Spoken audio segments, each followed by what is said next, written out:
nombreux, mais on peut encore battre des records, hein, puisque on était allé jusqu'à 60 personnes, mais petit à petit, je pense que ça, ça, se, ça va augmenter. Donc, aujourd'hui, nous recevons alors 6 intervenants. Habituellement, il y en a 7. Aujourd'hui, on en a trouvé que 6. Mais néanmoins, tous ceux qui veulent parler pour la prochaine fois, pour la semaine prochaine, bien entendu, n'hésitez pas à me contacter ou à contacter Lydia. Donc, je rappelle brièvement, effectivement, l'exercice du jour et d'où cette idée nous est venue. Nous avions à l'époque le comité PME-PMI qui se déroulait dans la chambre de commerce et qui était exclusivement réservé aux adhérents. Et depuis le confinement, en fait, nous avons lancé l'idée, donc grâce à la chambre de commerce, de reprendre ce comité PME-PMI et d'en faire essentiellement voilà, un milieu d'échange, un milieu de partage. Euh, Nous avons lancé cet appel à témoins.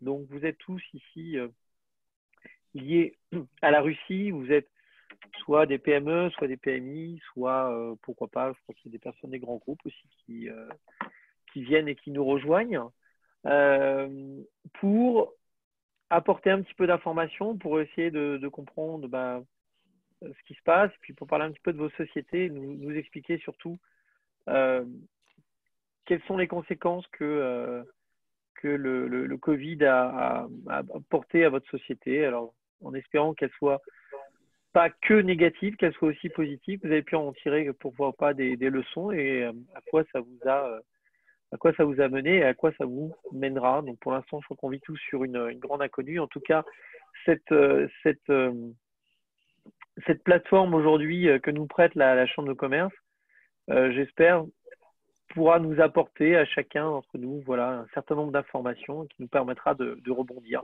Donc, les mots d'ordre sont aujourd'hui essentiellement solidarité, partage. Voilà, voilà ce que je voulais dire en introduction, et puis remercier évidemment d'abord à la Chambre de commerce, et puis donc les 6 intervenants que nous allons écouter aujourd'hui. Nous en sommes à notre 5e édition et tout autant de personnes, de téléspectateurs. Donc, je voudrais donner la parole à Stéphane. Je pense que tu es prêt. Stéphane Nemis, un ami déjà, un judoka. Peut-être qu'il nous rappelle bon, d'abord un petit peu une brève histoire de qui tu es, ce que tu fais, et puis après passer à ta société. D'accord. Stéphane. Donc moi, je m'appelle Stéphane Namis. Merci de m'avoir invité, c'est gentil, Yann. Et donc avant, j'étais sportif de haut niveau. C'est pour ça que ma société s'appelle Ippon. C'est la victoire en judo. Et donc, j'étais pas un génie, hein, donc un judoka. Hein, donc, il fallait un nom de société et je l'ai appelé Ippon. J'ai créé une société dans l'informatique et avec un peu de chance, ça a plutôt pas mal marché.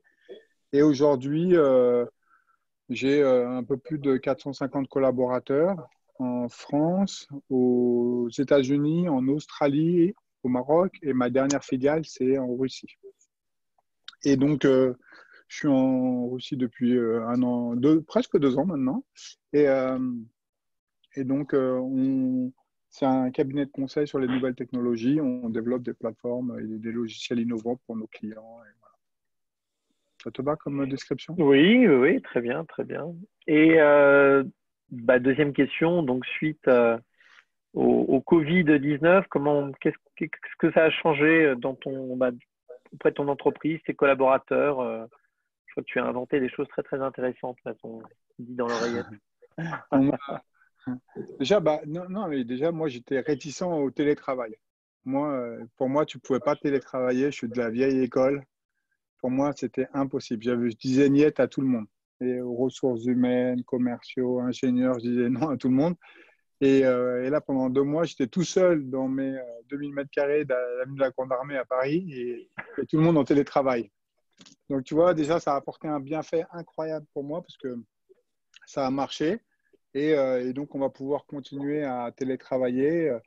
On s'est organisé très rapidement sur des solutions de télétravail efficaces, fortes, efficientes pour nos clients. Et, euh, et, euh, et donc, voilà, sur ce point-là, en tout cas, ça a permis. Et je trouve que beaucoup m'ont dit, tiens, le télétravail, maintenant, ça à distance, c'est pas bien, tout ça. Mais en fait, ça a resserré les équipes chez moi. Ouais. Parce qu'en fait, ils sont découverts avec. Souvent, quand tu venais au travail, tu connais pas ton voisin. Tu sais pas qu'il a des enfants, tu sais pas ce qu'il fait de sa vie, tu sais rien, tu sais pas où il habite, tu sais rien de lui. Tu fais ton développement informatique. Nous, on développe, ou tu fais ta mission. Et voilà, c'est tout. Et ben là, ils ont appris à vraiment se connaître. Et je pense qu'ils ont lié plus d'amitié qu'en temps déconfiné, quoi. Et je pense que c'est un plus pour ma société. Parce que plus ils se connaissent, plus ils sont solidaires, plus ils sont soudés, et meilleur on est, quoi. C'est-à-dire que les enfants se sont un petit peu invités sur la table de travail des Ah, collaborateurs.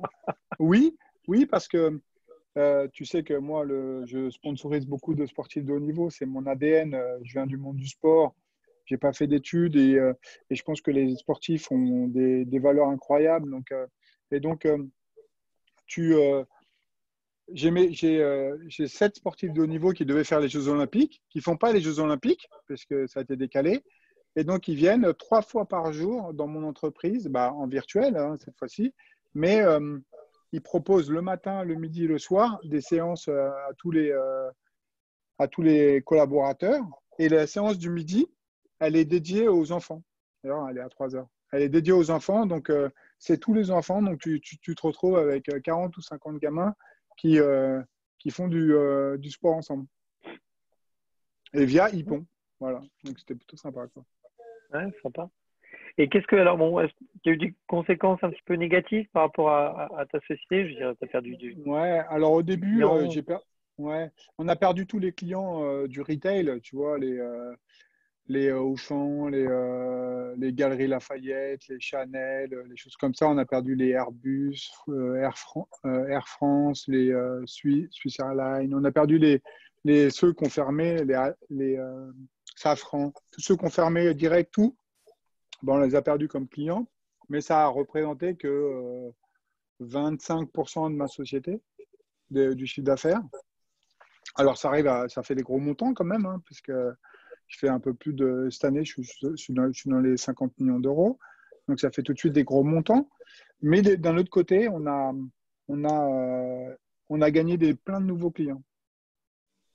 Donc, au final, j'arrive à -7, -8% seulement. Et donc, ça va, tu vois, je m'en sors plutôt pas mal. Et on a gagné des nouveaux clients que via, sans jamais avoir rencontré ces clients-là, quoi. Ce qui est assez marrant, quoi. Ce qui est assez marrant. Dans notre Et, secteur, ça c'est pas logique. et en Russie, tu as quelle part en Russie? Donc, en Russie, on est un peu moins d'une dizaine de collaborateurs. Et on a signé c'est cette semaine un premier client. Je ne peux pas donner son nom, mais on a signé un premier client. Et donc, on est hyper content, quoi. Et Bah, je, un client pendant le confinement, donc c'est plutôt sympa, quoi. Et on attend des réponses aujourd'hui. On attend 2 réponses aujourd'hui, des grosses réponses. Donc, voilà, quoi. bon, bah, donc c'est que du positif alors pour toi cette. Moi, alors, je perds de l'argent, hein. Chaque mois, le mois dernier, j'ai perdu 200 000 euros. Alors, mais voilà, ça fait partie du jeu. Tu vois, moi, quand j'étais athlète, des fois, tu te blesses et pendant 3 mois, 6 mois, bah, tu ne peux pas t'entraîner. Tu es obligé de compenser, trouver des nouvelles manières de t'entraîner, de combler tes points faibles, de réfléchir, d'analyser tes concurrents. Donc, nous, on a fait énormément de travail autour de ça. Et on a fait beaucoup de social, tu vois. On a fait des plateformes sociales avec Alexandre Marche, je ne sais pas si tu connais, mais c'est un philosophe français assez connu. Euh, et voilà, on a fait des choses différentes. Et donc, voilà, quoi. Mais même si on perd un peu d'argent. Je Mais voilà. sais, il y a aussi dans ce groupe Dabia Roux qui travaille avec toi à Moscou et qui Mm. m'avait effectivement, qui avait été assez, enfin, elle m'en a parlé en aparté, assez agréablement surpris de la manière dont justement tu avais inventé certaines méthodes pour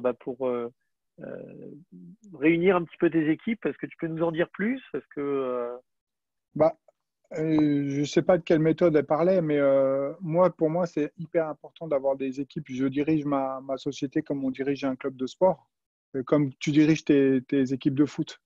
Bah, c'est un peu pareil, tu vois. Bah, j'essaye qu'ils soient le plus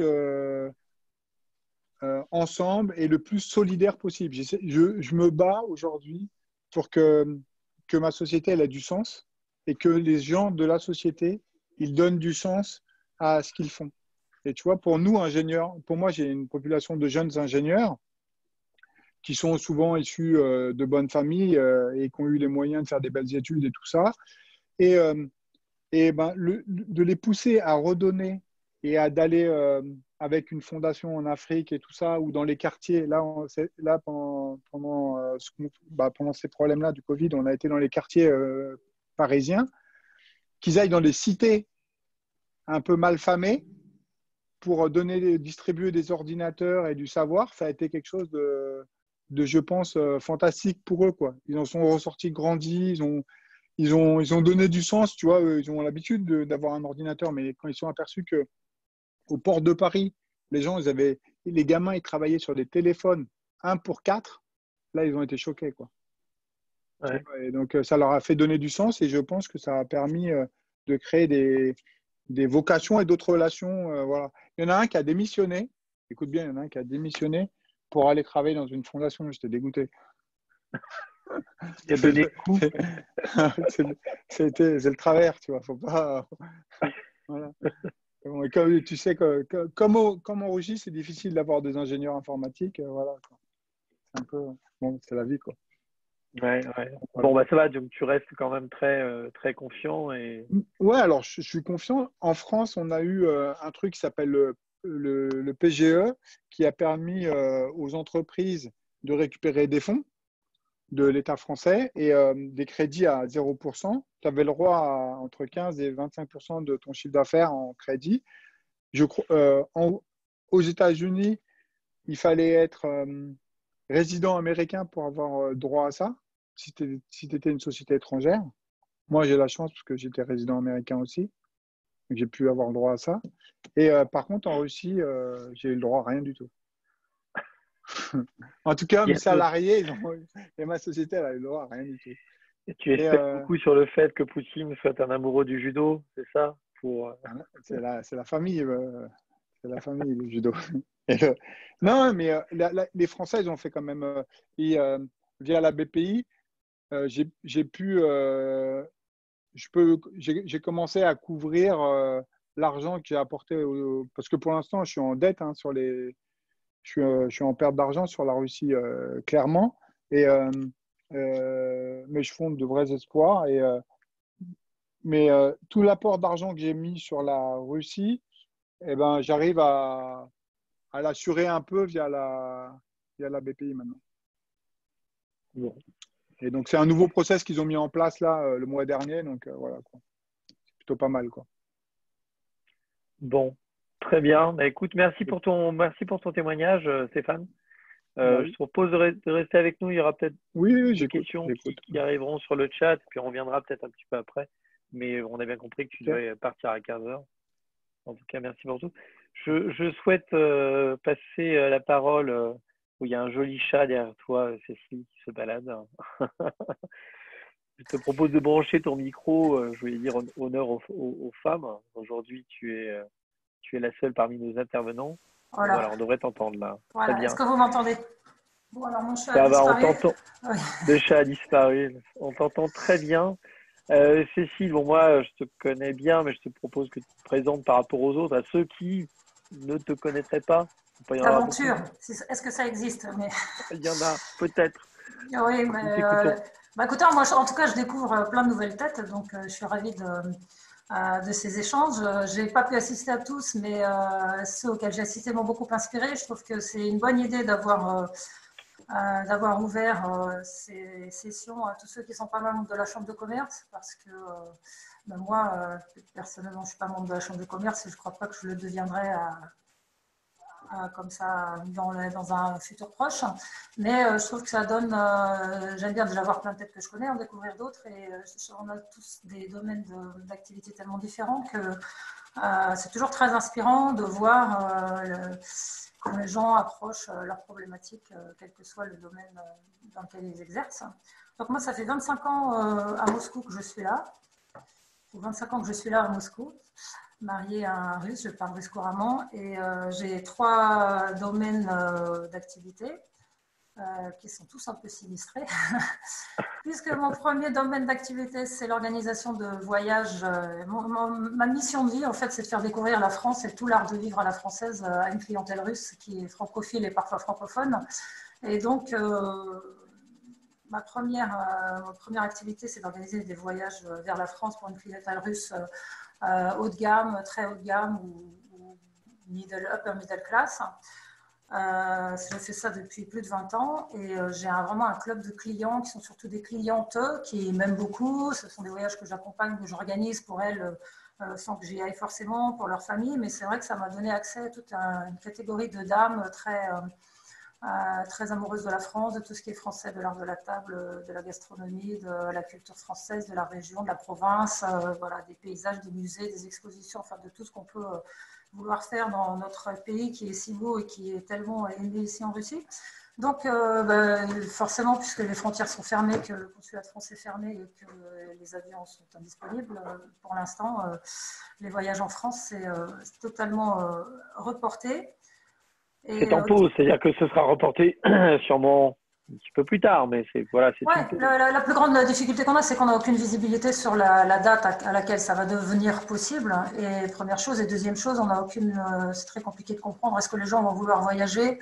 Dans quelles conditions sanitaires ça va se faire? Est-ce que tu vas vouloir aller dans un hôtel où tout le monde t'ouvre la porte en masque, où tu dois te demander à chaque fois que tu mets la main sur une surface si ça a été désinfecté, pas désinfecté? Enfin, c'est un peu compliqué à comprendre pour l'instant. Comment ça va être les voyages d'après le virus? Et donc, voilà. Donc, nous, je pensais que fin juin, ça repartirait. C'était ce que je voyais début mars. Bon, maintenant, on sait que fin juin, ça va pas repartir. Donc, tous nos événements qu'on avait prévus, nos voyages, on les a tous reportés. Le premier reporté fin août. On va voir si c'est possible ou pas. Donc, pour l'instant, on gère. On attend que ça reparte et puis on essaye surtout dans ce domaine-là, en fait, ce qu'on essaie, c'est de garder le contact avec nos clients qui nous. Attendez, juste 2 secondes, j'envoie un petit message avec les values, voilà. Garder le contact avec nos clients qui sont tous confinés dans leur grande maison en banlieue de Moscou et qui s'ennuient un peu comme des rats morts et qui ont envie de se retrouver et qui n'osent pas trop bouger. Donc l'idée, c'est peut-être justement de se réinventer, d'organiser, tant que les voyages en France ne seront pas possibles, d'organiser des petites sessions ici en Russie. Ce que j'aime beaucoup faire, en fait, ce sont des parcours en voiture en France. Des rallyes, voilà, tout à fait. Et donc, on se demande pourquoi est-ce qu'on ne ferait pas la même chose en Russie, les emmener dans des endroits où chacun monte dans sa voiture, donc c'est très sécurisé. On les emmène dans des endroits un peu hors des sentiers battus. On leur fait découvrir la Russie avec un regard français. Surtout que beaucoup d'entre eux, en fait, n'ont jamais mis les pieds plus loin que le MCAD, sauf pour aller à Saint-Pétersbourg. Et donc, l'idée, c'est de leur faire découvrir des choses en Russie qu'ils ne découvriraient jamais eux-mêmes, ce qu'on fait en France. Mais ce qu'on peut leur faire découvrir en Russie et avec tout un réseau de partenaires et d'amis et d'amis et de relations. Et on a déjà mis quelques programmes sur pied. Je pense qu'on va leur proposer ça au moins pour juillet et août pour qu'ils changent un peu d'air et qu'ils aient envie de découvrir les artisans, les endroits en Russie qui sont certes parfois un petit peu délabrés, mais il vaut mieux aller maintenant tant qu'il n'y a pas de touristes que dans 10 ans quand ce sera blindé de touristes et mal organisé pour les recevoir. Donc, voilà, ça c'est première activité. Donc, on est resté en contact avec tous nos clients via l'organisation de webinaires, en leur racontant un peu voilà, les voyages virtuels en France, raconter sur les régions françaises que j'aime bien, leur faire découvrir certains coins qu'ils ne connaissaient peut-être pas, leur donner envie d'y aller, même une fois que leur donner maintenant l'envie d'y aller plus tard. Donc voilà, les écouter. Tu as un blog et une lettre d'information très intéressant d'ailleurs que tu envoies très régulièrement. Voilà, tous les jeudis soirs, on envoie une newsletter. Et c'est vrai que depuis 1 an et demi, j'ai créé un blog et donc sur les voyages et sur l'art de vivre à la française qui m'a beaucoup apporté de contacts de tout genre. Et ça, c'est une deuxième partie de mon activité avec l'école d'art de vivre à la française que j'avais fondée déjà il y a un certain moment et qui était tombée un petit peu en désuétude parce que l'idée, c'était d'organiser des événements français en Russie. Et puis, en fait, ça s'est très vite développé, des événements intéressants où les gens peuvent aller à Moscou. Ça va très bien comme moi que tu as 5 invitations pour la même soirée. Donc, au bout d'un certain temps, c'était plus très intéressant. Et là, en fait, je pense qu'il y a un retour d'intérêt pour des réunions entre gens qui sont un peu dans leur même cercle, pas nombreux, dans des conditions assez sécurisées pour se retrouver, faire des petits événements ensemble. Donc, c'est quelque chose sur lequel on va travailler aussi une fois, dès qu'on pourra sortir de chez nous. Parce que le virtuel, c'est bien, tout ce qui est webinaire, tout ça, mais ça ne remplace pas le contact humain, direct. Et puis, organiser des petites soirées, art de la table ou masterclass culinaire ou ce genre de choses, comme on le faisait avant. On avait un peu mis la pause et là, on va s'y remettre une fois que ce sera possible. Et puis, la troisième activité qu'on a, qui marchait bien aussi, mais qui, à nouveau...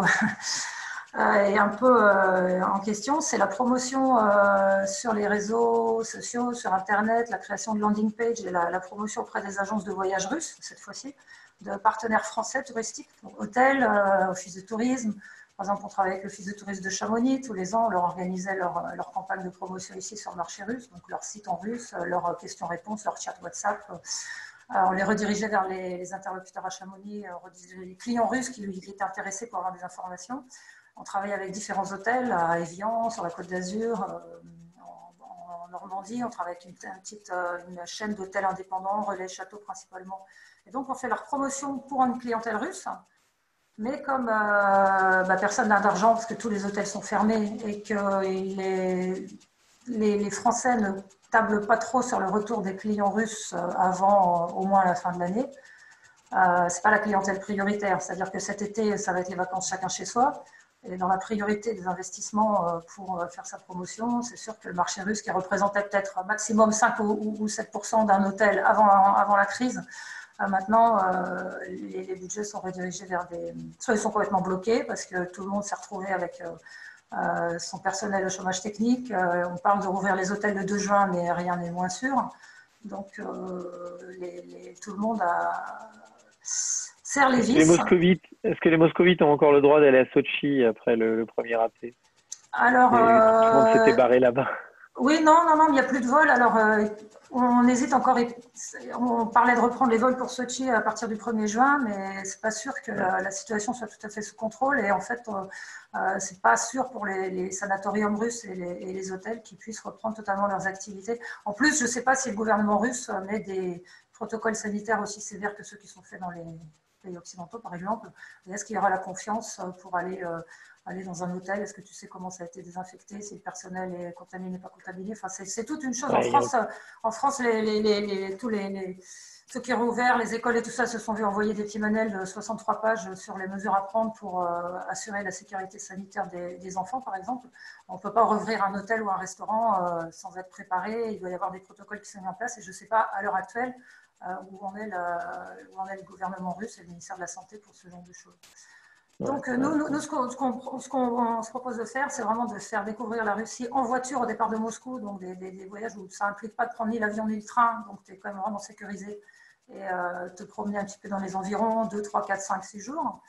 Et puis, recommencer, faire toute une série de webinaires aussi sur l'art de vivre à la française, parce qu'on s'est rendu compte, en fait, j'ai fait beaucoup d'interventions sur Instagram ou ailleurs où j'étais invitée, puisqu'il n'y avait pas grand-chose à faire finalement.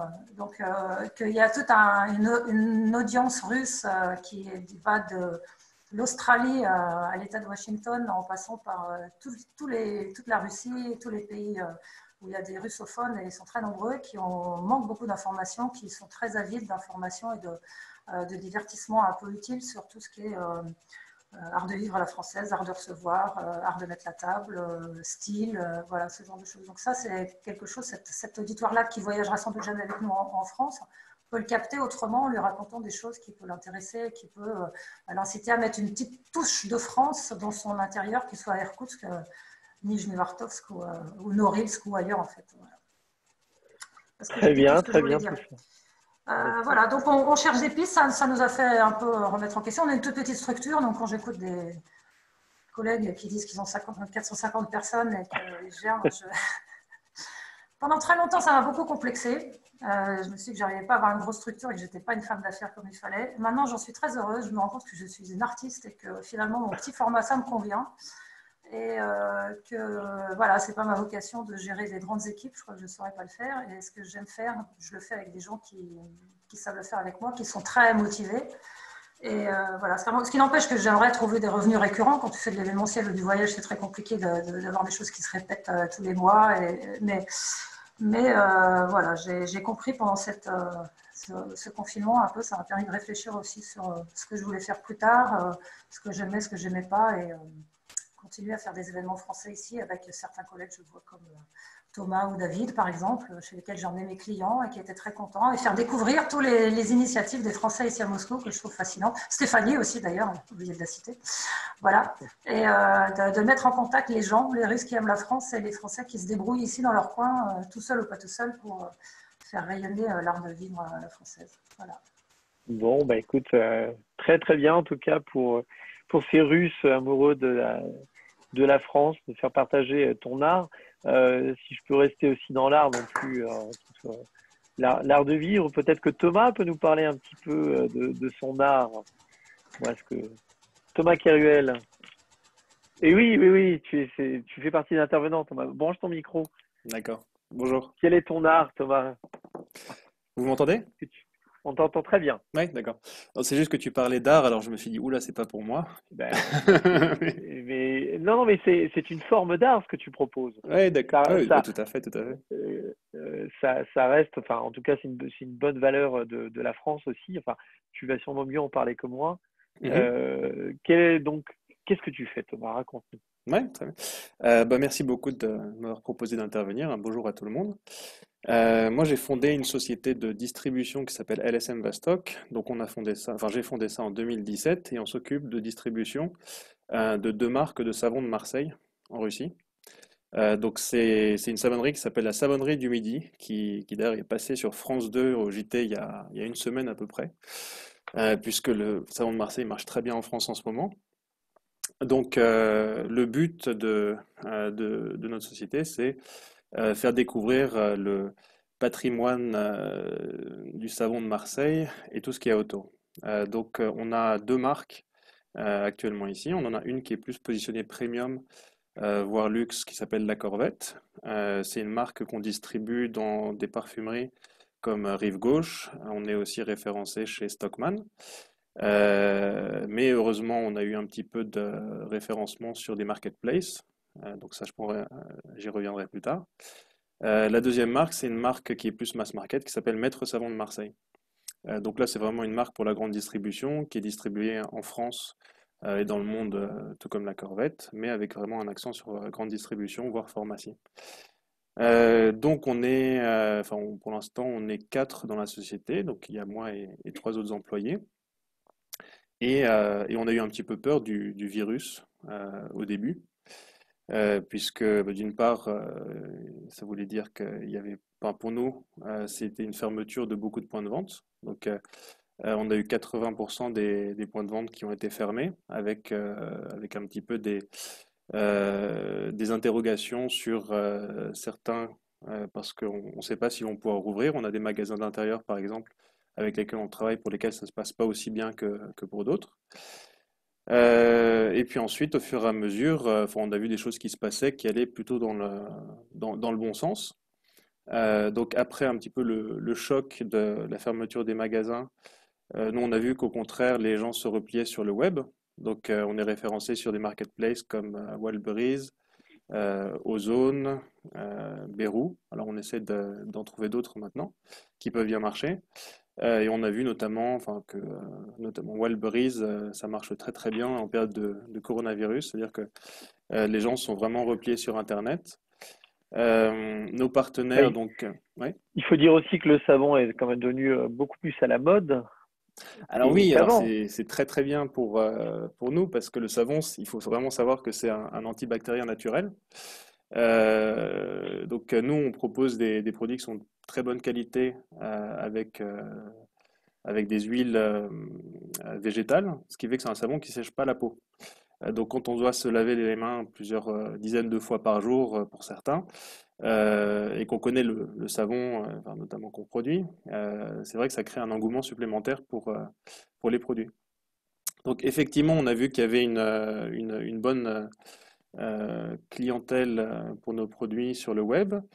Au niveau de la marque premium, la Corvette, on fait des ventes qui sont pas trop mal, qui permettent enfin, ça permet pas de compenser la fermeture des magasins physiques, mais au moins ça permet de faire découvrir notamment la marque à des nouveaux clients, parce que bon, sur le web, on vend pas de la même manière qu'en magasin. Euh, En ce qui concerne la marque qui est plus mass market, donc Maître Savon de Marseille, on est distribué toujours chez Auchan. Et en fait, on a vu que enfin, que les gens ont complètement déserté les Auchan. C'est-à-dire que, en tout cas, sur notre segment, alors nous, on est le savon le plus cher d'Auchan, hein, donc c'est un peu particulier. Mais on a vu d'une part que les volumes ont complètement chuté, et à côté de ça, enfin, je pense que les gens en fait se replient euh, sur des marques qui sont, enfin, sur des produits qui sont enfin, du premier segment. Donc finalement, ce qu'on peut en tirer comme enseignement, c'est que là, en période de crise, on a plutôt la marque premium qui marche mieux que la mass market. Donc, alors qu'on aurait pensé que ce serait l'inverse qui se produirait. Et aussi, on voit qu'on a des partenaires qui essayent aussi de se réorienter sur le web. Donc, notamment, on a fait des opérations avec Rive Gauche sur le web qui ont bien marché. Et on voit que enfin, Rive Gauche aussi a décuplé ses ventes sur Internet. Mhm. Voilà. Alors, C'est une bonne. Finalement, ça t'a permis quoi de travailler tout simplement différemment? Est-ce que tu as perdu beaucoup entre-temps ou est-ce que finalement t'as réussi à revenir à des ventes qui correspondaient à ce que tu avais avant? alors, enfin, nous, on est un cas un peu particulier parce que on se développe dans le retail depuis 2018. Donc, en fait, on est en pleine phase de développement. Donc, c'est pour nous, enfin, si jamais on compare à volume égal par rapport à l'année dernière, oui, on fait un petit peu mieux parce que on a réussi à rentrer dans des enseignes comme Rive Gauche et puis on a du web qui s'est bien développé. Euh, En revanche, nous, on avait des développements qui étaient en cours. Enfin, on devait être référencé chez Azbuka Fukusa ou alors chez d'autres retailers. Et ça, c'est des projets qui sont complètement mis en attente. Donc ça, pour toutes les grandes enseignes comme ça, ou même les plus petites, à partir du moment où il y a eu le confinement, ils ont toutes mis en attente les nouveaux fournisseurs. Et donc là, bon, on ne sait pas trop ce qui va se passer ensuite euh, quand, euh, quand la situation se normalisera. Mais on a appris à travailler un petit peu différemment parce qu'on avait un bureau qu'on a gardé, mais on est plus beaucoup dedans. Enfin, moi, j'y vais de temps en temps et puis on a une personne qui assemble les commandes qui y va. On a deux autres employés qui faisaient les tours des magasins pour voir si jamais les produits étaient bien. Bon, bah, pour l'instant, ils y vont pas trop. Donc, on fait des choses plutôt sur le web. Et puis après, on apprend à travailler un petit peu à distance. Donc, on fait plus Skype que Zoom. Même si Zoom est bien à la mode en ce moment. Et puis, on essaie de rester comme ça en contact. Et moi, ce que j'essaye enfin, en tant que dirigeant, c'est aussi de bien sentir le pouls des employés qui sont à distance et qui peuvent être parfois un petit peu stressés par la situation, qui ne savent pas trop où ils peuvent se mettre. Et on essaie aussi de repenser l'organisation de la société de façon à faire face au deuxième semestre, parce que comme on est une société en développement, pour nous, c'était très important d'avoir le développement du premier semestre. Et comme enfin, il est pas du tout à la hauteur de notre plan, ça veut dire qu'il faut qu'on mette un petit peu enfin, qu'il faut qu'on repense certaines choses par rapport à notre positionnement et qu'on mette les bouchées doubles en deuxième partie d'année. Et aussi, on a un gros problème, c'est comme le rouble n'est pas une monnaie très très prisée au niveau économie internationale, comme nous on importe des produits de France, bon là on est un petit peu dans le dur pour planifier des nouvelles importations. Enfin, on est trop petit pour pouvoir avoir recours à des instruments financiers et se couvrir du taux de change. Et donc on est un petit peu tributaire de ce qui va se passer. Et bon, on sera peut-être obligé d'augmenter des prix pour faire face à ça. Voilà, donc finalement, on continue, enfin, on essaye au maximum de bien se développer sur le web. Il y a une activité qui peut peut-être nous permettre de passer l'année, c'est qu'on fait aussi des cadeaux d'entreprise. Donc là, j'en profite pour faire un petit coup de pub, mais on fait des super coffrets pour tous ceux qui voudraient offrir du savon de Marseille et de la cosmétique organique à leurs clients. Et Excuse-moi de te couper, tu reprendras juste là. C'est fait pour, hein, je dirais, cette émission, enfin, c'est aussi pour se faire connaître et c'est très bien que tu en parles. J'invite tous nos intervenants qui sont passés même avant à mettre sur la conversation du groupe votre site internet ou vos coordonnées, parce que c'est justement pour ça qu'on le fait, Thomas, et tu pourras même ah bah, mettre ton très bien. site internet et nous serons heureux de pouvoir t'acheter du savon et puis des cadeaux d'entreprise. Donc Ouais, n'hésite pas à très le bien. mettre Bah, après. Je suis écoutez, désolé de t'avoir coupé n'hésitez la pas à me parole. contacter. Ouais. Donc voilà, enfin, c'est-à-dire que nous, en termes de business, on va dire qu'on a le premier trimestre qui est une grosse partie du chiffre d'affaires annuel. De mai à août, c'est plutôt une période calme. Et ensuite, après, on a vraiment la moitié du chiffre d'affaires annuel qui est faite sur la période du dernier trimestre. Donc, on essaie de se préparer à ça et de pousser donc, notre produit en tant que produit utile et qui peut aider justement à passer, enfin, à maintenir une bonne hygiène et donc à se protéger du virus. Je crois que j'ai fait à peu Ok. près le tour de ce qui nous arrive.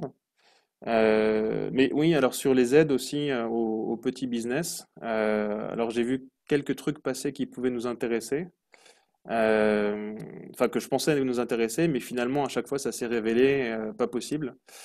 Donc par exemple on avait, alors, il y avait des reports de paiement d'impôts qui sont pas accessibles parce qu'on fait pas partie euh, des entreprises qui sont censées souffrir de la situation. Il y a quelque chose qui a été mis en place par Moscou, c'était des budgets pour financer le marketing sur les ventes online. Donc ça, c'était un très très bon plan, mais c'est pas accessible d'une part à ceux qui produisent pas, donc à ceux qui revendent, et ensuite aux étrangers. Et donc finalement, on se retrouve, bon, on a des locataires qui sont plutôt sympas, mais qui font éventuellement un report de 50% du loyer pour ensuite. Mais on se retrouve un petit peu aussi, enfin, on peut pas dire qu'on est très très aidé. Il y a une chose dont on bénéficie, c'est la diminution des charges sociales sur les employés. Mais pour l'instant, j'ai un peu du mal à comprendre comment est-ce que finalement l'économie est soutenue en Russie. Alors si elle est soutenue un peu mieux ailleurs, d'ailleurs, ce serait intéressant d'avoir des retours de collègues français, mais pour l'instant, enfin, on fait un peu profil bas et puis on attend de voir comment ça va se passer. Et, euh, et on promeut notre savon qui reste le meilleur du monde, hein, faut pas se le cacher. Et tu prêches que des convertis, nous sommes bien d'accord. Ouais. Mais alors, il faut savoir, je sais pas si jamais les gens connaissent bien le savon de Marseille traditionnel, enfin, qui a l'huile d'olive, qui peut avoir parfois une odeur particulière. Donc, on est habitué au savon de Provence qui sent à la lavande, etc. Mais il y a aussi un savon qui est, enfin, le vrai savon de Marseille, lui, il n'a pas de colorant, il n'a pas de parfum. Et alors, ce qui est très intéressant de voir, c'est que c'est un produit qui a de plus en plus d'adeptes en Russie. Pour ceux que ça amuse, vous pouvez aller voir les commentaires qu'on a sur Wildberries, par exemple, mais au début, c'est des gens enfin, ils comprennent pas l'odeur, donc parfois ils disent que vraiment ça pue. Et en fait, au fur et à mesure, il y a des gens qui prennent la relève et qui disent, mais non, vous comprenez pas, c'est un produit extrêmement naturel, c'est le meilleur, etc. Donc, c'est assez amusant de voir qu'en fait, on a une tendance, parce que la savonnerie vend ses savons dans 36 pays au total, donc notamment en Asie, et que le numéro un sur les exportations, c'est le savon de Marseille à l'huile d'olive. Ben, en fait, en Russie, petit à petit, on arrive à faire comprendre le produit et les gens se l'approprient pareil. Donc maintenant, le savon de Marseille à l'huile d'olive, le vrai, avec le tampon, c'est le numéro un en Russie aussi. C'est lui qui sort celui qui Sans sort le l'olive. meilleur maintenant. Bon, bah écoute, très bien. Merci, un super témoignage, Thomas. Ouais, Je merci t'invite à beaucoup. mettre ton site internet et puis toutes les informations il y a sur la petite conversation de groupe que nous avons à Ouais, côté. très bien, Si bah, je tu vais as mettre le déjà site mis ça, internet et puis je vais mettre mon mail comme Stéphane, ça, si jamais quelqu'un veut me contacter, on peut voir ce qu'on peut faire ensemble à tout moment de produit l'année. si bénéfique. Je souhaiterais, merci Thomas en tout cas. Merci Je beaucoup. souhaite passer le micro à Jean Januard. Alors Jean, qui n'est pas à Moscou, qui est dans un pays beaucoup plus chaud. C'est bien ça? Tu peux nous apporter un peu de ta chaleur, s'il te plaît, parce qu'ici, on ne te les paye. À la dacha, je me l'appelle. Oui, j'ai vu que ça se refroidit pas mal. Oui, bonjour à tous. Merci Yann de m'avoir invité. D'abord en tant qu'auditeur de ton émission, comme tu dis, et puis aussi maintenant en tant que participant actif. Grand honneur et très heureux d'être parmi vous parce que effectivement je suis à Dubaï. Je réside à Dubaï depuis plusieurs années avec ma famille tout en ayant mon business basé en Russie. Donc c'est un petit peu un certain stress d'être à 5 heures d'avion de son business quand tu peux pas y aller et qu'il n'y a pas d'avion. Donc je me suis retrouvé ici après 10 jours de Moscou comme d'habitude. Je fais des allers-retours début mars. Et puis en me disant je rentrerai comme d'habitude dans 5 jours et puis je suis pas rentré. Voilà. Donc je suis un ancien des Français de Moscou. J'étais étudiant en Russie, en URSS au début des années 80, fin des années 80, pardon, début des années 90. Ensuite coopérant. Ensuite, j'ai travaillé, pour ceux qui ne me connaissent pas, chez Sifal. Ensuite, j'ai travaillé en Azerbaïdjan pendant 6 ans, beaucoup en Asie centrale. Et puis, je suis passé, entre guillemets, presque chez l'ennemi. J'ai fait 10 ans dans des sociétés de services ou fabricants d'équipements pétroliers américaines, basées pendant pas mal de temps à Moscou aussi pour eux. J'ai conseiller du commerce extérieur de la France et je suis donc maintenant résident à Dubaï depuis 9 ans. Mais depuis 6 ans, je suis quand même rentré à Moscou pour le boulot parce que tu peux sortir de Russie, mais tu ne sors pas la Russie de toi. Donc je suis de retour et je suis dans le business qui n'a rien à voir avec le retail. Donc désolé, ça va être sans doute un peu lourd pour certains parce que ce n'est pas des sujets très rigolos. Je suis donc dans le business des services pétroliers, dans la niche qui est la niche de l'exploration. Et donc, j'ai aujourd'hui donc un business un peu start-up, on va dire, parce que j'ai démarré il y a moins de 3 ans avec ni contrat, ni investisseur, ni gros projet. J'ai démarré petit à petit, donc j'ai 3 activités. Première activité, c'est de la location d'équipements pour l'exploration pétrolière. Donc, c'est une société russe qui est basée à Oufa, dont on a pris le contrôle il y a 2 ans. Deuxième, et qui, depuis qu'on a pris le contrôle, a un bureau de représentation à Moscou, parce que c'est quand même que là se trouve l'essentiel de la clientèle russe. Donc, ce bureau à Moscou et moi-même et l'administration et l'enregistrement de la société mère à Dubaï. Donc, comme je disais, location d'équipements à des sociétés de services, qui est un business très saisonnier, puisqu'on travaille que l'hiver, puisque l'exploration sur le terrain n'est pas possible au printemps ou à l'automne parce que c'est du marécage, donc on peut travailler que quand c'est gelé et qu'il y a le permafrost, ou au moins de la glace stable. Donc on travaille l'hiver, donc les commandes sont passées pour l'essentiel à l'automne jusqu'en décembre et on démarre les opérations à partir de janvier. Donc quelque part cette année on a eu de la chance, c'est que le coup d'arrêt a été mis en mars. Donc, en gros, la saison était faite. Donc, la saison a été un petit peu rognée à la fin sur un projet, mais sur le plus gros des 2 projets qu'on a, on a conservé la durée de la saison. Donc, je dirais chiffre d'affaires stable. L'important dans notre métier, c'est que ton matériel soit loué. À partir du moment où les contrats sont signés et que le matériel est loué, a priori, tu seras payé. Comme je dis bien, a priori. Ça, c'est un autre sujet, nous verrons plus tard. Donc, nous, quand on a repris la boîte il y a 3 ans, elle avait vécu 3 ans avant sans contrat, donc elle vivait sur ses réserves, elle avait pompé ses réserves, donc son propriétaire, qui était notre partenaire américain, avait ras-le-bol de nourrir pour rien. Aujourd'hui, et depuis 2 saisons, on a loué l'entièreté du pool de location, donc ça va. D'autre part, on source à l'extérieur de la Russie du matériel pour le louer en Russie. Et enfin, on recherche aussi activement du business à l'étranger, hors Russie, des débouchés pour l'intersaison, qui est l'intersaison de mai à quand même octobre-novembre. Donc, c'est quand même une très longue intersaison.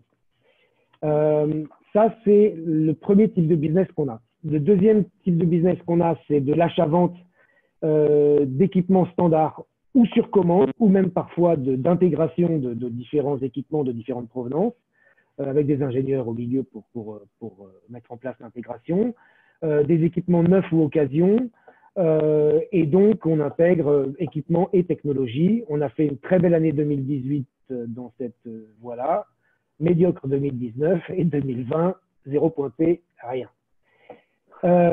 Troisième business, l'assistance, et c'était ça l'idée au départ de monter la société à Dubaï, c'était d'assister les sociétés russes de services ou producteurs d'équipements dans l'export vers des nouveaux marchés, notamment le Moyen-Orient, le Golfe, l'Irak, l'Égypte.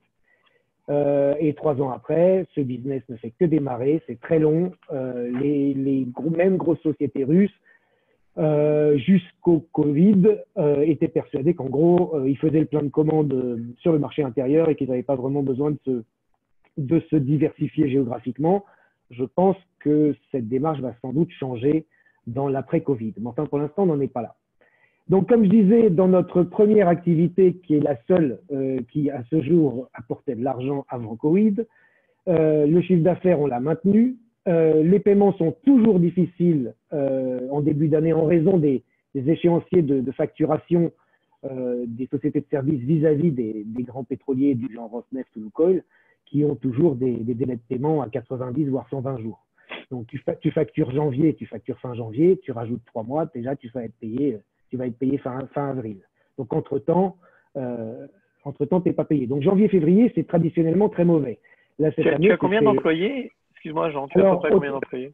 Au total, on est 5. On est 5, dont 3 en Russie. Et le problème, c'est que, oui, donc c'est qu'on a quasiment rien encaissé janvier-février. Et le dernier paiement fin février, c'est paiement full stop et on n'a rien touché de fin février à fin avril. Et de toute façon, on n'a même pas touché 20% de ce que nos clients nous doivent. Donc, on a plusieurs dizaines de millions de roubles dehors qui sont, évidemment, pour la grande majorité, doivent couvrir les dettes que nous avons pour l'achat de l'entreprise. Ce n'est pas des dizaines de millions de roubles à mettre dans la poche. Donc, disons, aucune rentrée d'argent sur les activités préexistantes. Donc, je vous laisse deviner qu'à mi-mars, le rouble qui s'effondre, parce que nous, donc, on est dans le pétrole, donc en plus du marché qui s'effondre en raison du Covid, on a en plus qu'est-ce qu'on va faire après, puisqu'il n'y aura plus d'exploration pétrolière. Le rouble s'est effondré, donc les boîtes pétrolières n'ont plus d'argent. Et le prix du pétrole s'est effondré, donc les compagnies pétrolières n'ont plus d'argent. Et en plus, le rouble s'effondre. Il faut savoir, pour la petite histoire, que tous mes revenus sont en roubles et l'essentiel des charges, notamment des charges de la dette, sont en dollars. Donc évidemment, on a gelé les remboursements de la dette. Mais disons, bon, on a pu tenir bon jusqu'à mi-mars, même si c'était quand même très difficile. Et puis là, on a trouvé des solutions à court terme, des solutions de pur opportunisme. Donc, on peut les appeler avec des noms très, très business school, diversification géographique, diversification produit, tout ce que vous voulez. Bon, ça s'appelle mode survie. Hein. Ça s'appelle, on a pris les contrats qu'on a pu de livraison d'équipements au Moyen-Orient, parce qu'au moins, c'est des contrats qui payent, qui sont vite faits, qui ne sont pas en roubles. Dans cette région, les clients payent en fonction des facturations et du contrat et pas en fonction des encaissements qu'il a lui-même reçus de son client. Bon. Donc, comme je disais, les avantages, c'est que paiement immédiat en devise stable. Les inconvénients, c'est que c'est très court terme, aucune visibilité, faible marge. Bon. Donc, le tunnel, comme je disais, il était noir, il était long. 2 mois plus tard, on a quand même les charges réduites parce que du coup, plus personne ne bouge. Donc, dans mon job, moi, depuis 20 ans, je fais que voyager. Donc là, le budget avion, il a quand même été sérieusement réduit. Bon, et puis on a quand même un nouveau courant d'affaires avec une source de revenus immédiat. Donc, on n'est pas, enfin, je veux dire, on n'est pas à la rue, on n'est pas en cessation de paiement, on n'est pas mort, quoi. D'un point de vue plus général, connaissant les clients russes, parce que on bosse avec des clients qu'on connaît personnellement et qu'on voit en permanence, ils vont payer. Ils vont payer, mais ils ont été comme tout le monde dans la torpeur. Dès que le Covid a tapé, les gros pétroliers ont tout de suite envoyé des lettres en disant on ne vous paiera pas, on va rallonger les délais de paiement et on va couper les commandes pour l'an prochain. Donc tout le monde a pris peur, tout le monde a gelé les comptes, comme d'habitude en Russie. En 2014, c'est pareil. Je ne vais pas faire le vieux qui va parler de 98, mais bon, c'est quand même un peu ça. On a vu ça à chaque fois. Hein. Bon. T'en es pas à ta première crise, on est bien d'accord. Donc, le mode de survie a fonctionné, d'accord. Je dirais, il faut savoir se réinventer, il faut savoir être souple, il faut savoir aussi saisir les opportunités, pas forcément faire la fine bouche, et puis pas se laisser démoraliser. Alors, un petit couplet très rapide, parce que je pense que ça peut en intéresser certains, et puis vous pouvez me joindre par email ou par WhatsApp, et on peut en discuter en off. Sur le plan des services pétroliers, c'est-à-dire mon marché demain, on voit aujourd'hui la chute brutale des prix du brut a été quand même très rapidement contenue et maîtrisée. Tout le monde est d'accord pour dire que la demande en termes de brut, de pétrole, reviendra avant la fin de 2020. Donc les répercussions sur notre activité à nous devraient être limitées, elles seront réelles, hein, mais elles devraient être limitées. Et de toute façon, d'ici à l'hiver prochain, pourquoi elles seront réelles? Parce que les plans d'exploration des sociétés pétrolières vont être revus à la baisse, mais bien entendu beaucoup moins à la baisse que quand on voyait le prix du pétrole à 15 ou 18 dollars. On est à 35, donc ça va quand même globalement beaucoup mieux. Nous, dans notre petit secteur niche, on estime une baisse de 10 à 20%. Et tous les observateurs avec lesquels j'ai pu discuter, avec notamment les gens au Canada, aux États-Unis ou en Asie du Sud-Est, ou en Russie ou ici dans le Golfe, disent avec le recul, ce sera une grosse bosse. On aura pris un coup dans l'aile, mais ce sera pas, c'est pas la fin du monde comme quand on a vu le prix du brut texan à moins 5 dollars, quoi. Bon, c'est pas ça, quoi. Bon. Donc, comme je disais, oui, la chute du rouble, cette fois-ci, cette crise n'est pas financière. Donc, la chute du rouble a été quand même beaucoup moins prononcée, ce qui nous fait beaucoup moins mal aussi. Parce que finalement, le rouble n'a perdu, si je peux me permettre, que 20% de sa valeur face au dollar, et on a repris 10. Donc, bon, c'est quand même pas si mal. Bon. Alors, sur le plan des pétroliers russes, et ça, c'est le dernier point que je voulais mentionner, parce que c'est un point qui m'est apparu intéressant, parce que pour tout le monde, c'est une espèce d'énigme, ce deal des pays OPEP plus avec la Russie, et de couper les niveaux de production, les niveaux de débit de 20% tous azimuts. Et en fait, pour les pétroliers russes, ça va être plus difficile que pour les Américains ou pour les Saoudiens, du fait de la nature de leur puits, les autres ayant des puits en gros marche-arrêt, où on peut quasiment immédiatement couper les robinets. Chez les Russes, c'est beaucoup plus compliqué parce que c'est des vieux puits, donc à débit plutôt plus faible, et donc si tu les fermes, tu n'es pas sûr de pouvoir les rouvrir. C'est pour ça qu'ils sont quand même réticents. Donc voilà, si vous voulez en parler, pas de problème, c'est mon sujet, et je l'aime bien, même si c'est pas du retail et c'est moins fun que les savons, mais bon, ça participe aussi à fabriquer les savons quand même, hein. Voilà. Merci Yann, merci encore. Merci Jean. Écoute, c'était très très intéressant. Je sais pas si des gens auront des questions. En tout cas, c'était bien mené et bien concis. Et on te souhaite évidemment de revenir parmi nous quand même de temps en temps. Et prochainement, on te garde une petite vodka à côté, comme d'habitude. Je souhaite passer la parole à Simon. Est-ce que tu es disponible, Simon? Disponible. De Poutine Tour. Alors toi aussi, malheureusement, dans le tourisme, c'est évidemment un petit peu en deuil, mais je crois que tu as su rebondir sur 2-3 trucs et j'aimerais que tu nous en parles un petit peu. Super, bonjour à tous. Merci Yann, Lydia et la Chambre de commerce pour me donner aujourd'hui la parole. Je me présente, pour ceux qui ne me connaissent pas, Simon Delaunay, 31 ans, originaire de Normandie et installé à Moscou depuis 2 ans et demi maintenant. Je suis arrivé à Moscou avec dans mes valises l'idée d'un projet qui s'est concrétisé sous le nom de Poutine Tours. Poutine Tours, c'est l'association d'un Russe qui s'appelle Sergueï et d'un Français, moi, qui s'est créé donc il y a 2 ans et demi déjà, et nous proposons des tours et des excursions originales à Moscou et plus récemment à Saint-Pétersbourg. La plupart, enfin tous sauf un tour, s'effectuent à bord de ces fameux vannes de l'armée soviétique type UAZ 452 pour ceux qui connaissent, appelés communément les Buranka. On propose donc tout un panel, toute une gamme d'excursions diverses et variées. Donc, ça va de la balade à Moscou pour découvrir la ville de jour ou de nuit, la tournée des bars que tu aimes bien, Yann, avec T'es pas obligé de le rappeler, tout le monde le sait. avec la possibilité d'aller voir les endroits sympas de Moscou avec un cocktail dans la main. Également la découverte du Banya, que tu aimes bien aussi, Yann, à Sergei Posad. Une visite et dîner assez spéciale dans un monastère de Moscou. Également, un peu plus funky, balade en char d'assaut russe, tir au bazooka, tir à la Kalachnikov, etc. Voilà.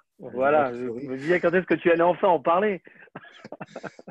Et donc, toutes ces activités, ça s'englobe bien aussi dans l'organisation d'entamements de vie de garçon, ce qu'on fait assez régulièrement, et de séminaires d'entreprise ou d'événements de team building. Je sais que certains d'entre vous, que je ne nommerai pas, nous ont fait confiance et ont passé des journées sympas avec leur équipe et nous, sympas et originales.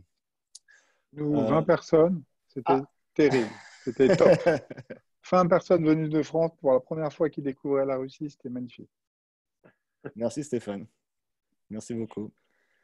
Et donc, oui, pardon.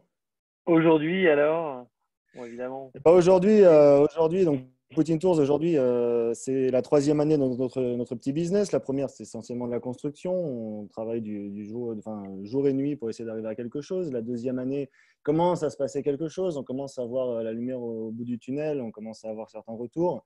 Et la 3e année, c'était l'année du développement, de la construction. On avait plein de projets. Notamment, on était prêt à ouvrir à Saint-Pétersbourg. On a déjà un van sur place.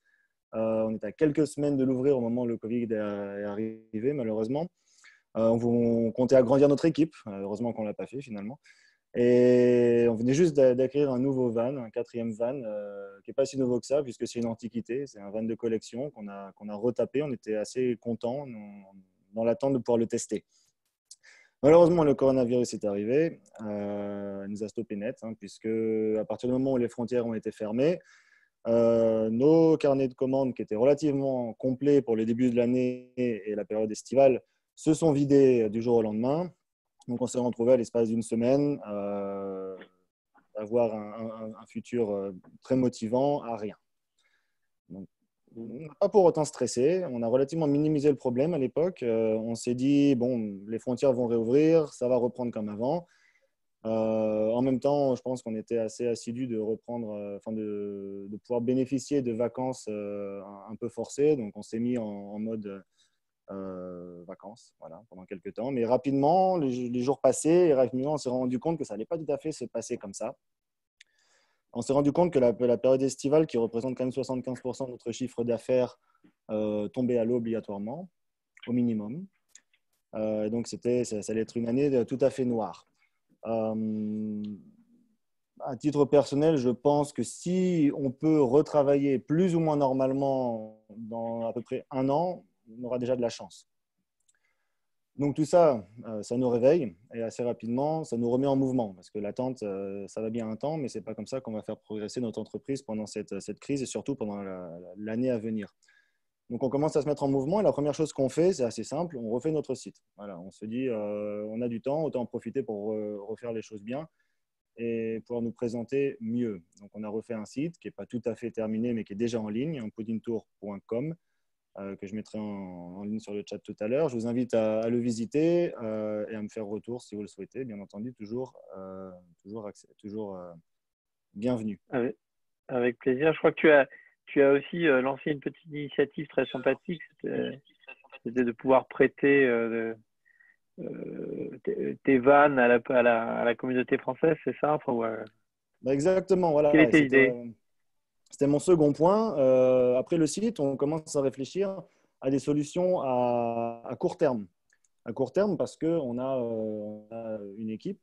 Dans cette équipe, il y a 2 personnes, 2 chauffeurs. Un qui part à l'armée, donc lui, il est sauvé, mais l'autre qui doit faire vivre sa famille et payer son loyer. Donc, il faut qu'on essaye de trouver à court terme quelque chose pour pouvoir l'occuper et justifier un salaire minimum. Et donc, on a proposé effectivement, ça c'est plutôt du côté solidarité dans dans la communauté française. On s'est dit, on a des vannes déjà qui dorment sur un parking, qui ne servent à rien. On va proposer aux acteurs de la communauté française de leur prêter nos vannes gracieusement avec chauffeur pour le transport de marchandises ou de personnes ponctuelles dans la région de Moscou. J'en profite pour remercier Axel Nagy qui a répondu positif à cette demande et nous a aidé justement à développer ensemble des solutions à court terme pour pouvoir faire travailler nos chauffeurs. Donc, on propose également la possibilité de réaliser des livraisons régulières, hein, ça peut être tous les jours, à un prix défiant toute concurrence, tout simplement pour pouvoir faire vivre nos chauffeurs, pour pouvoir leur assurer un salaire minimum. Donc voilà, ça c'est pour le court terme, mais après, il va aussi falloir que notre entreprise puisse survivre à l'après-Covid. Et donc, on va devoir chercher des solutions à long terme. Donc, innover, se réinventer, tester. C'est ce que la période nous offre. On nous offre du temps pour pouvoir faire ces choses-là que d'habitude, on ne fait pas.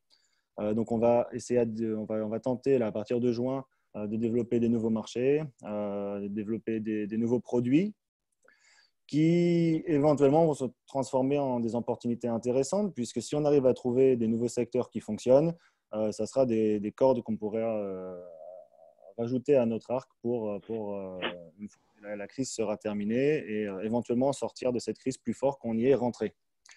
Malheureusement, avant que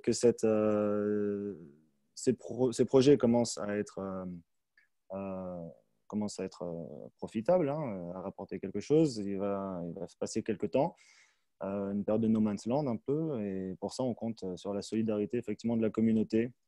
C'est pour ça qu'on propose également, au lieu d'avoir nos vannes qui ne servent à rien sur un parking, de les proposer gratuitement à la communauté. Donc, si vous en avez besoin, n'hésitez surtout pas à me contacter et on organisera quelque chose. Voilà. Tu nous rajouteras ton site internet et puis les autres contacts.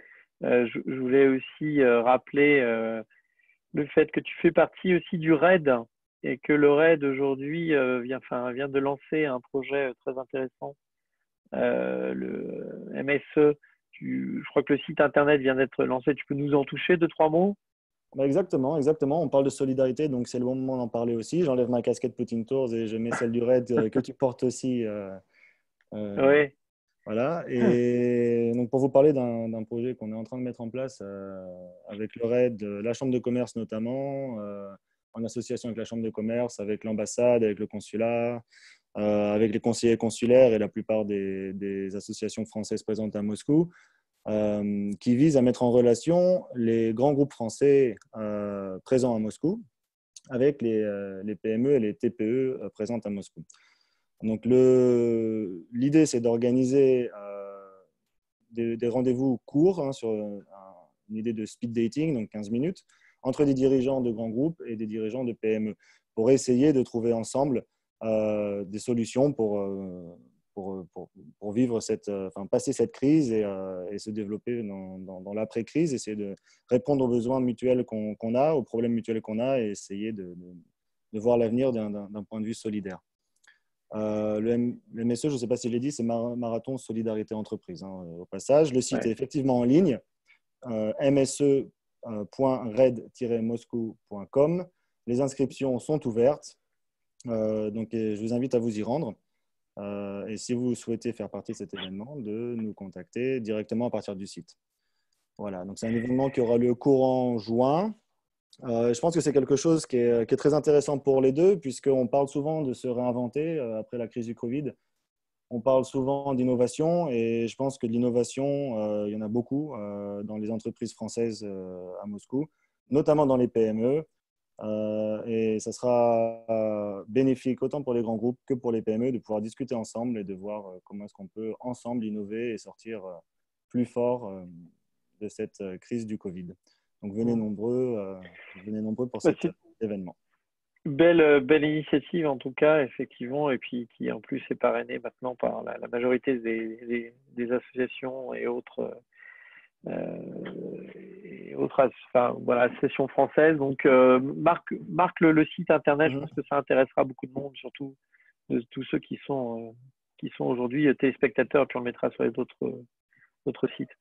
Merci Simon pour ton témoignage et bon courage pour la suite. Nous allons finir en beauté avec David Anderson et puis les montres Raketa. Hein, je crois qui ne sont plus à faire découvrir. Je crois que tout le monde doit en posséder une, si ce n'est deux. David, bonjour. Bonjour.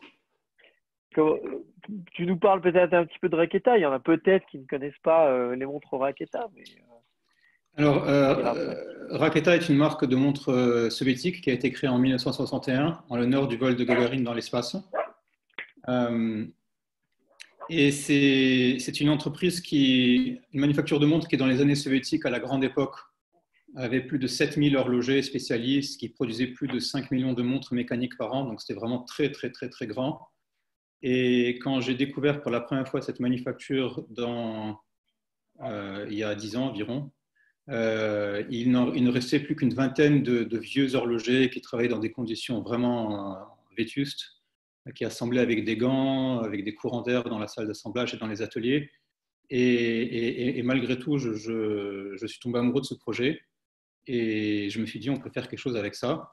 Et avec un associé, on a repris la manufacture qui était une des dernières manufactures soviétiques à exister encore parce que malheureusement, l'Union soviétique avait beaucoup de manufactures de montres. Il y en avait deux à Moscou, c'était Paliot et Slav. Et la plupart de toutes les autres manufactures avaient fermé. Elles n'avaient pas survécu aux années terribles, les années 90, les années 2000, qui ont détruit la plupart des grandes entreprises soviétiques. Voilà. Donc on a repris ça il y a 9 ans maintenant, 10 ans. Et on a modernisé la production, on a repositionné la marque, on a bâti un réseau de distribution. Et avec la vision que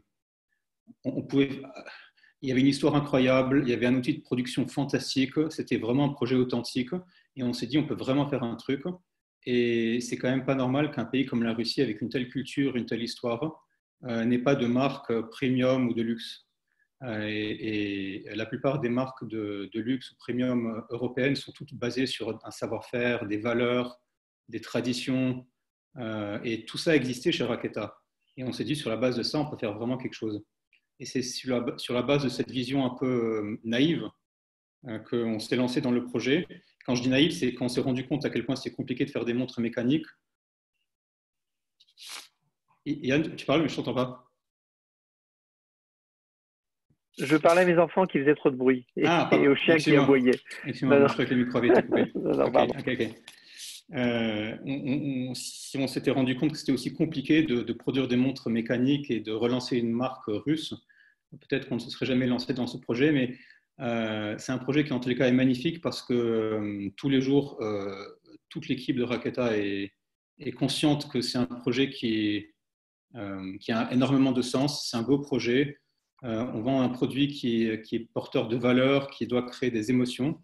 Parce que la montre n'est plus un produit qu'on achète juste pour regarder l'heure. On a tous des téléphones portables, des ordinateurs.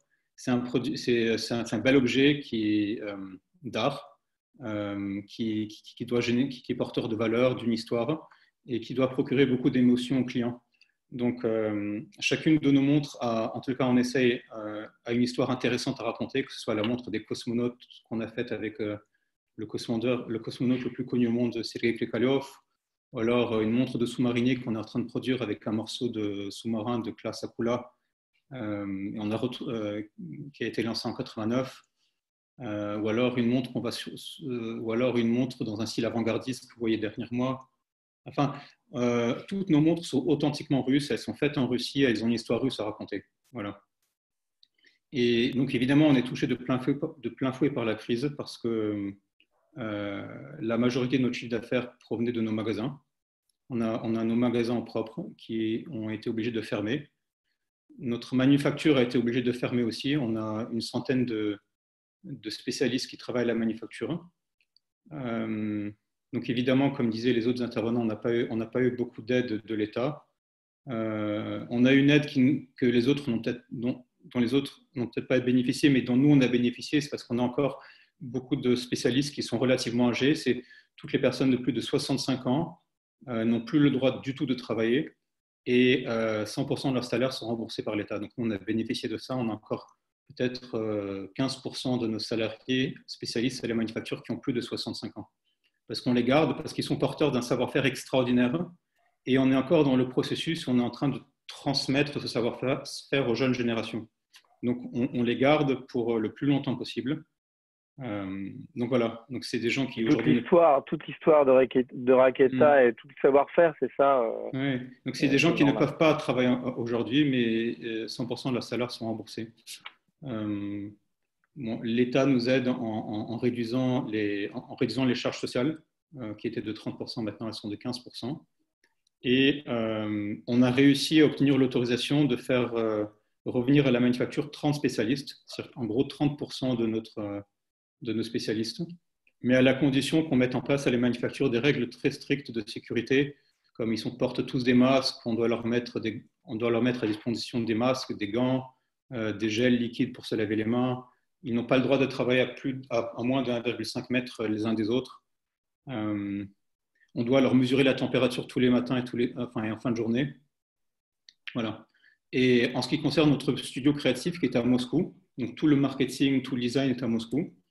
Là, on travaille tous en télétravail, de manière très efficace d'ailleurs. Je suis surpris aussi à quel point le télétravail est efficace. Mais bon, nos magasins sont fermés. Les ventes corporate, parce qu'on personnalise des montres pour des entreprises. Ce chiffre d'affaires-là aujourd'hui a disparu aussi pour l'instant. Ce qui marche, c'est Internet. Donc, on a lancé toute notre énergie sur Internet. Et au mois d'avril, on a battu notre record de vente sur Internet, aussi bien à l'étranger qu'en Russie. Donc ça, c'est plutôt une bonne nouvelle. Ça nous a vraiment forcé à être beaucoup plus créatifs, beaucoup plus inventifs sur Internet, sur les réseaux sociaux. Et ça, c'est une dynamique qu'on va évidemment garder. C'est une très, très belle leçon qui nous servira pour l'avenir. Et puis, on est en train de mettre aussi d'autres initiatives pour créer de nouveaux canaux de vente. Par exemple, à la manufacture, on est en train d'essayer de développer la possibilité de faire venir des gens à la manufacture pour qu'ils puissent eux-mêmes assembler leur montre et repartir avec leur propre montre au poignet. Donc ça, on s'adresse plus aux entreprises qui peuvent organiser une journée corporate à la manufacture, où on les accueille, on leur fait visiter la manufacture, ils discutent avec nos horlogers spécialistes, ils assemblent eux-mêmes leur montre et ils repartent avec leur montre au poignet. Ça, c'est quelque chose qu'on voulait faire depuis longtemps et comme on a peu de temps maintenant, enfin, on est en train de le mettre en place. C'est assez original. Ouais. Je crois d'ailleurs il y a une visite virtuelle qui va bientôt se faire, organisée par l'UFE dans votre usine. Oui, absolument. Notre usine est très intéressante à visiter. Déjà, on a 2 guides à plein temps qui travaillent à la manufacture, qui accueillent des touristes qu'ils soient étrangers ou russes tous les jours. Et les gens sont très intéressés parce que la plupart d'entre eux n'ont jamais mis les pieds dans une manufacture. Je ne parle même pas d'une manufacture horlogère, je parle d'une manufacture qui produit quelque chose. En général, très peu de gens ont visité une usine ou une manufacture. Et deuxièmement, ils visitent une manufacture de montres, ce qui est très rare à visiter en Suisse. La plupart des manufactures ne vous laisseront jamais rentrer parce que c'est très confidentiel et secret. Et enfin, parce que c'est une manufacture qui a presque 300 ans, on va fêter le 300e de la manufacture l'année prochaine. Elle a été créée par Pierre Legrand en 1721. Et vraiment, quand on visite la manufacture, on sent vraiment qu'on visite une entreprise qui a beaucoup, beaucoup d'histoire. Et c'est quelque part, c'est plus intéressant à visiter qu'un musée de Saint-Pétersbourg parce que vous visitez quelque chose d'historique mais qui est vivant. Ce n'est pas le passé figé, vous voyez les ouvriers, les spécialistes qui travaillent derrière leurs machines et qui transmettent un peu de leur âme à chaque composant qu'ils produisent. Donc, c'est vraiment très intéressant. Voilà. Donc, on se bat pour continuer. Donc, évidemment, on souffre de la crise. On ne baisse pas les bras. Ça va reprendre. L'été, à mon avis, ne sera pas bon parce que le plus grand de nos chiffres d'affaires en été, c'était les touristes. Contrairement au reste de l'année. Là, évidemment, les touristes, à mon avis, ne vont pas venir en Russie. Mais on a toujours su que c'était un projet à long terme. Donc là, c'est un obstacle très dur qu'on doit franchir, mais notre stratégie a toujours été sur le très long terme. Et donc, on continue à avancer. Et Et le prochain modèle qui va sortir, c'est une collaboration avec la galerie Tretiakov autour du carré noir sur fond blanc de Malevich. Voilà. Donc ça sortira fin juin, début juillet. Et donc malgré tout, on est à fond sur ce projet, on continue à produire ça et on espère que les gens aimeront. Écoute, on est de tout cœur avec toi, en tout cas, un sacré projet.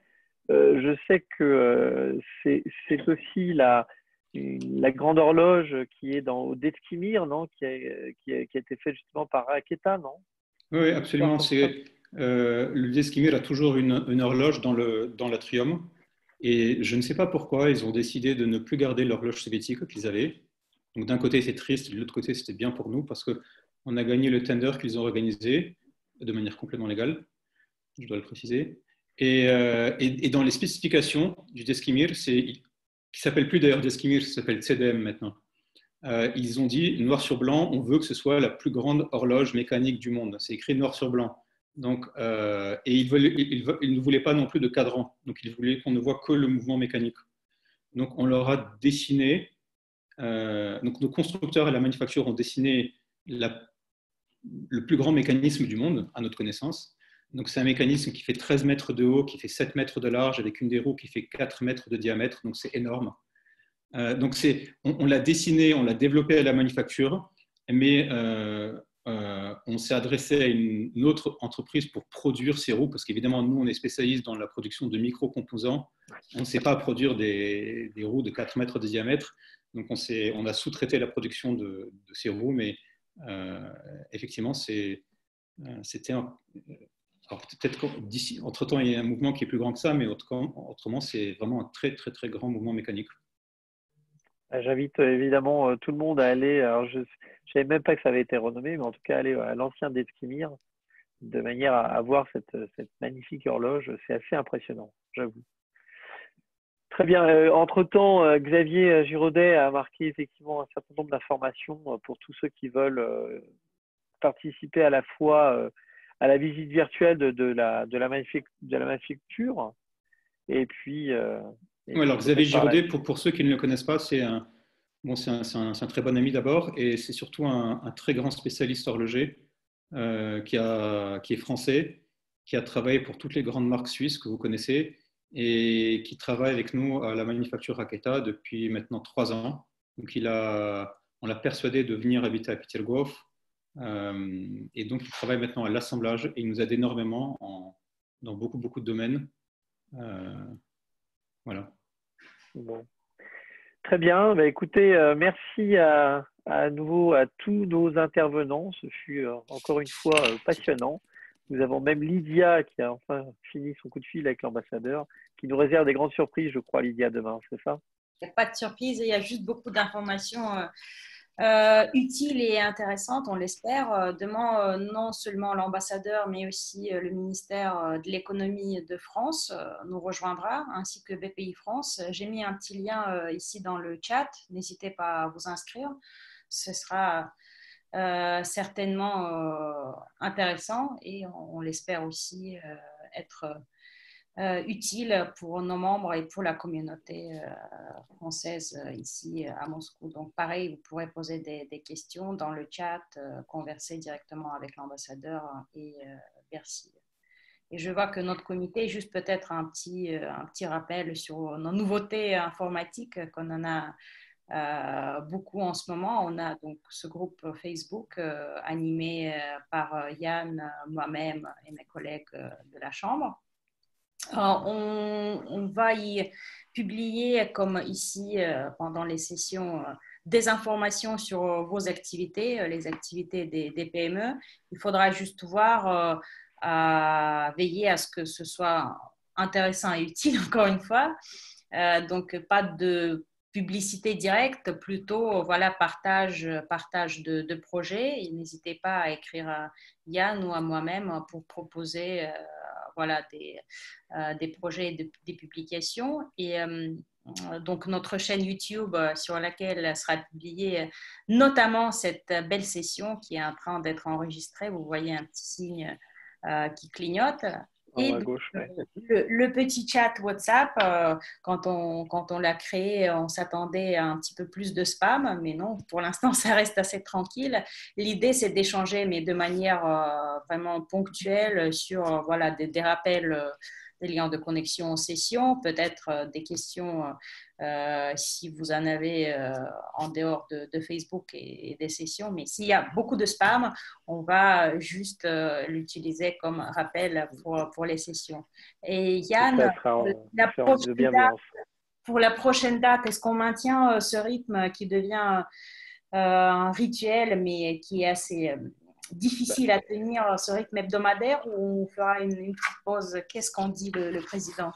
Je sais pas. Écoutez, pour l'instant, je crois on tient le rythme et les gens sont toujours passionnants et passionnés. Donc, tenons bon jusqu'à ce que la crise se finisse. Espérons qu'elle se finisse. Je regarde ma montre demain, hein, pourquoi pas, ce serait pas mal pour tout le monde. J'espère Mais que c'est en une tout raquette, cas, montre, non? je ne la montrerai pas. Non, ma raqueta, elle est restée à la maison. Quand je vais à la dacha, je fais attention.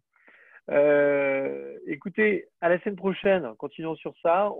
Pour tous ceux qui sont intéressés pour participer à ce chat, qui souhaitent un petit peu parler de leur société, qui souhaitent parler des difficultés et puis et des solutions qu'ils ont trouvées. Voilà, cette émission est faite pour vous, elle est faite pour tous ceux qui la regardent et qui peuvent effectivement prendre du partage que vous apporterez. Donc, contactez-nous et nous serons heureux de pouvoir vous donner la parole. Voilà. Cette émission radio. Et donc, bon bagna à tout le monde. Non, Yann, il est pas dans le bagna, il est à la dacha, comme un bon moscovite. Mais je vais pas trop tarder, Thomas. Tu as raison. Merci encore et bravo à tous les intervenants. Merci. Merci Yann. à tous.